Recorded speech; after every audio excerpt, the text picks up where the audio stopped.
आज हम आपको एक ऐसी बात बताने जा रहे हैं जिसे सुनकर आप हैरान हो जाएंगे। और खास बात यह है कि हैरानी के बाद भी आप कुछ कर नहीं सकते।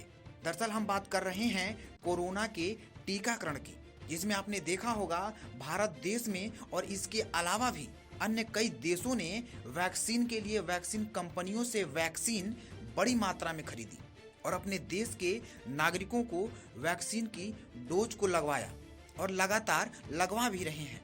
आपको यह पता होगा वैक्सीन के 2 डोज कंप्लीट होने के बाद भी अब जल्द ही बूस्टर डोज की प्रक्रिया को चालू किया जाएगा। कोरोना काल में भारत ही नहीं बल्कि तमाम देशों ने अपने नागरिकों को खोया और आर्थिक तंगी के भी शिकार हुए। लेकिन जैसे ही कोरोना की स्थिति थोड़ी सामान्य हुई तो पिछले हफ्ते ओमिक्रॉन वेरिएंट के संक्रमण ने सबकी नींदें उड़ा दी। लेकिन हकीकत यह है ओमिक्रॉन वेरिएंट के आने से किसी को बहुत ज्यादा फायदा भी है। अब आपके मन में यह सवाल जरूर उठता होगा, भला किसी को फायदा कैसे हो सकता है। हम आपको बता दें, पिछले हफ्ते ओमिक्रॉन वेरिएंट के फैलने की खबर आते ही फाइजर और मॉडर्ना के 8 इन्वेस्टर ने 75,000 करोड़ रुपए कमा लिए। अब हम आपको एक ऐसी बात बताने जा रहे हैं जिसे सुनकर आपके होश उड़ जाएंगे।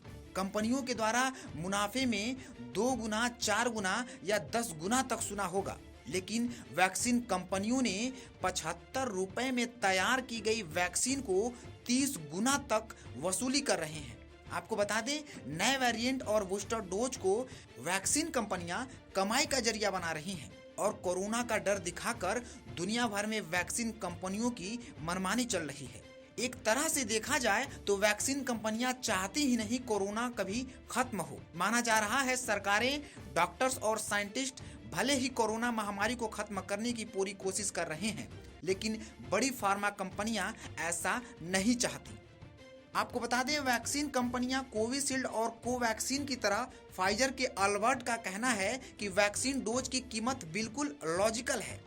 इसकी कीमत हाई इनकम वाले देशों में भोजन की एक थाली के बराबर और मध्यम आय वाले देशों में भोजन की आधी थाली के बराबर और निम्न आय वाले देशों में वैक्सीन की लागत के बराबर है। ओमिक्रॉन के आने के बाद वैक्सीन कंपनियां जिस तरह से मनमानी चला रही हैं वह काफी घृणित है।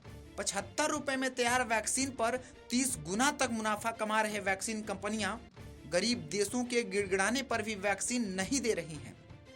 और हकीकत यह है कि वैक्सीन कंपनियां चाहती ही नहीं कोरोना कभी खत्म हो।